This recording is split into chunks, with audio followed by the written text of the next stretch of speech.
To understand our world, we must look through the lens of why. Have you ever looked up at the night sky and just felt small? You see this beautiful, peaceful canvas of stars, right? But what if you're actually staring into a massive cosmic graveyard? A vast, terrifying void hiding dead civilizations, invisible predators, and inescapable traps. Welcome to This Explainer. Today we're diving deep into the ultimate cosmic mystery of our time. And fair warning, the scientific answers we're going to look at, they are incredibly dark, totally serious, and absolutely mind-bending. 6 billion. Let that number sink in for a second. According to the latest astronomical estimates, there are around 6 billion Earth-like planets just floating around in our Milky Way galaxy alone. And when you zoom out to the big picture, the fact that there could be up to 2 trillion galaxies out there in the observable universe, the math basically says intelligent life isn't just possible, it's pretty much a mathematical certainty. The universe should literally be teeming with advanced alien civilizations. And yet, nothing. Just deafening silence. Back in 1950, legendary physicist Enrico Fermi was grabbing lunch with some colleagues at Los Alamos. He's crunching the numbers in his head on the probability of alien life, and he just suddenly blurts out this haunting question. Where is everybody? That one simple question completely set the stage for the terrifying cosmic emptiness we're dealing with today. So this massive contradiction? That's what we call the Fermi Paradox. Back in the 60s, Dr. Frank Drake created the famous Drake equation, mapping out the mathematical probability of finding extraterrestrial intelligence. And the math is clear. They should be everywhere. But our telescopes, our massive radio antennas, our dedicated SETI programs, they hear absolutely zero. Let's dig into the terrifying scientific theories that attempt to explain exactly why that is. Section 1. The Great Filter Hypothesis.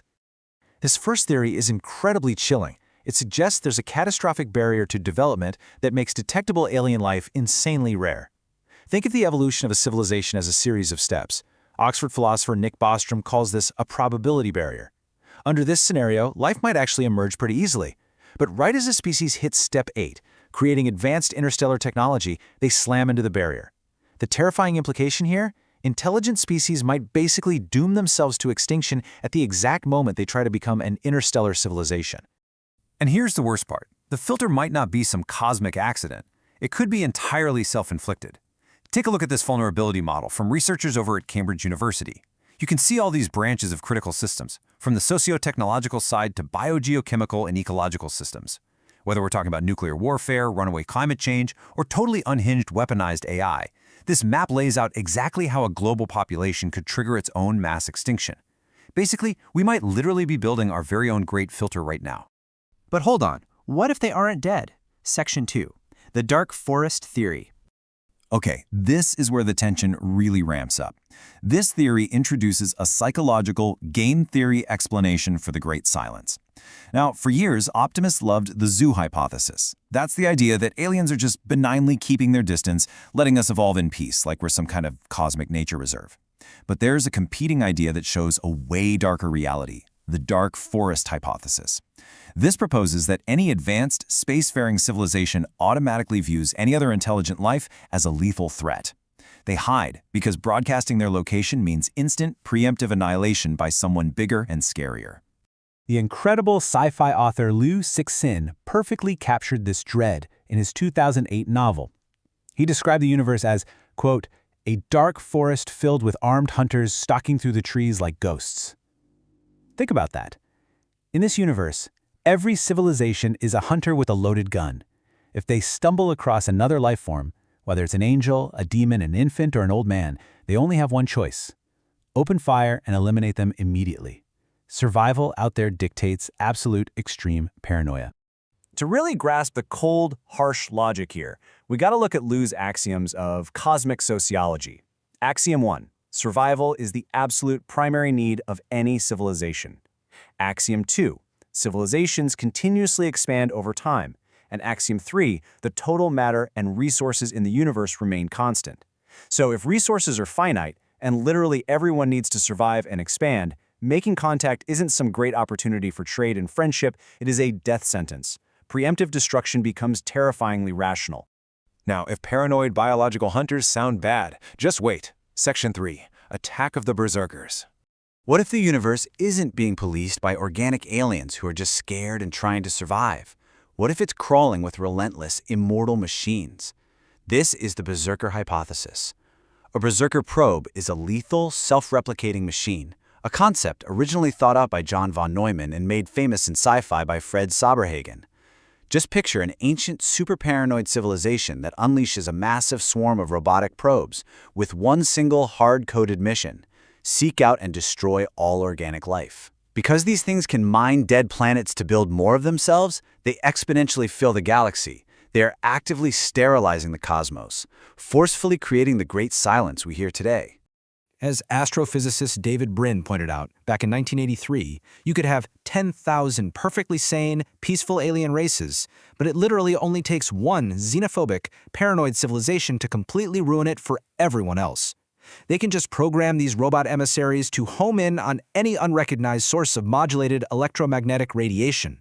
Then they just wait in the dark for some naive young civilization to invent the radio and turn it on. So the grim reality of the Berserker theory?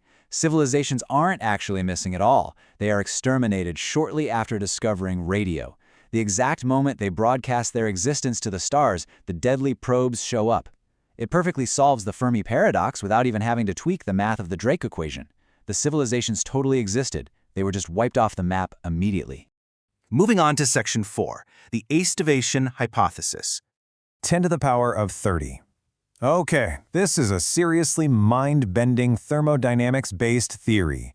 Researchers like Andrew Sandberg suggest that these highly advanced civilizations aren't dead, and they aren't even hiding in terror.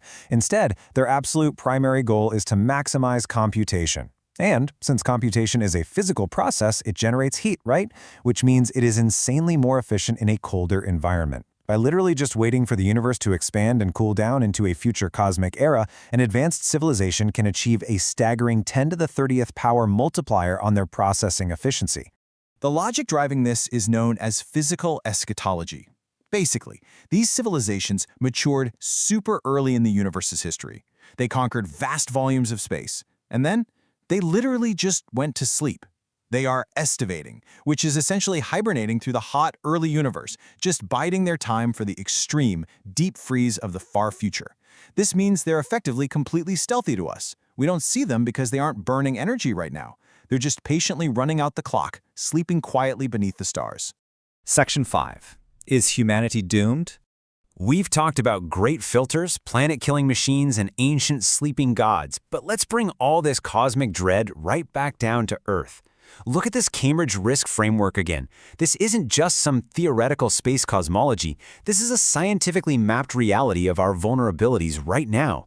Just look at how interconnected these systems are. Whether the ultimate threat turns out to be our own rogue AI, a total ecological collapse of the biosphere, or, a self-replicating alien probe entering our solar system, the extreme fragility of our critical life support systems is identical. We are literally teetering on a knife's edge here. Ultimately, the total silence of the universe reveals this crazy pattern of human limitation, but it also highlights our steadfast curiosity.